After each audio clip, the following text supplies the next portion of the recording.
Përshëndetje miq, uroj të jeni mirë dhe mirë se erdhët në kanalin tim. Për ju që më dëgjoni për herë të parë, unë jam Andalina nga sofra ime dhe çdo ditë ndaj me ju receta të cilat i përgatis për familjen time. Sot ju ftoj të përgatisim bashkë këto kroketat fantastike, krokante në sipërfaqe, pambuk të buta në brendësi dhe kaq shumë të shijshme. Do t'i adhuroni, por sidomos fëmijët do t'i adhurojnë akoma edhe më shumë. Fillojmë pa humbur kohë nga përgatitja.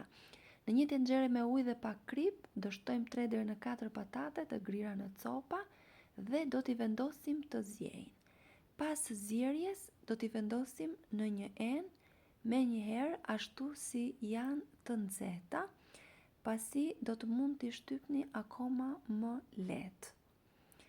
Pasi kemi vendosur në enë, do t'i shtypin me ndihmën e një shtypse të thjesht patateje ose me ndihmën e një piruni, çfarë t'ju gjendet në shtëpi dhe si të jetë më e lehtë për ju.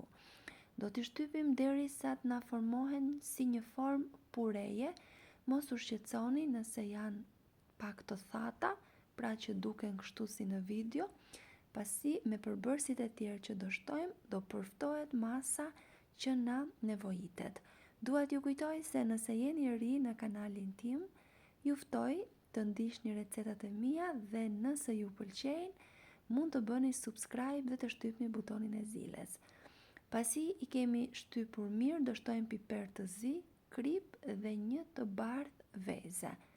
Do vazhdoj me 2 lug niseshte dhe 2 lug bukë të thekur të grirë. Masën do ta përziejmë shumë mirë me ndihmën e një luge derisa të na formohet një brumë që mund ta punojmë lehtë me duar. Është kënaqësi për mua të mësoj se nga cili vend i Shqipërisë apo i botës më ndiqni. Nëse keni dëshirë, mund ta shkruani në koment.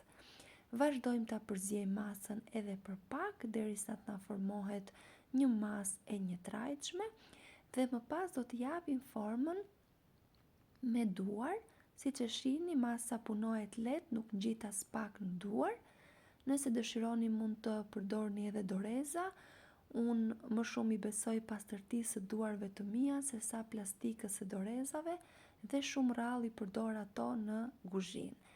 I formojmë në këtë mënyrë, i mbushim me djathë, japim formën e topllave të vegjël dhe i lyej me susam. Susami do t'i bëj akoma më shumë krokante, dhe do t'i jap akoma më shumë shije. Në familjen time e pëlqejmë shumë susamin dhe e përdorim shpesh.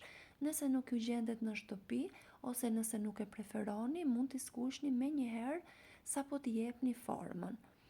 I skuqim në vaj të bollshëm, mos u shqetësoni pasi nuk përthithin vaj. Pas skuqjes mund t'i vendosin në një pjatë me një letër kuzhine në mënyrë që të përthithin ato yndyrën që sapo i hiqni nga tigani, ashtu siç veproni edhe kur skuqni patatet. Mund t'i shoqëroni me çfarëdo lloj salce që dëshironi. Ne i shoqëruam me domate dhe me tranguj të freskët, meqense kanë dalë edhe të rinj tani dhe janë shumë të shijshëm. Si ju duket si recetë? Nëse ju pëlqen, mos harroni të lini përshtypjen tuaj në koment dhe të bëni like për këtë video. Për ju është shumë e thjeshtë, për mua është shumë e rëndësishme, pasi më jepni kurajo për të vazhduar dhe për të ndarë receta të tjera me ju.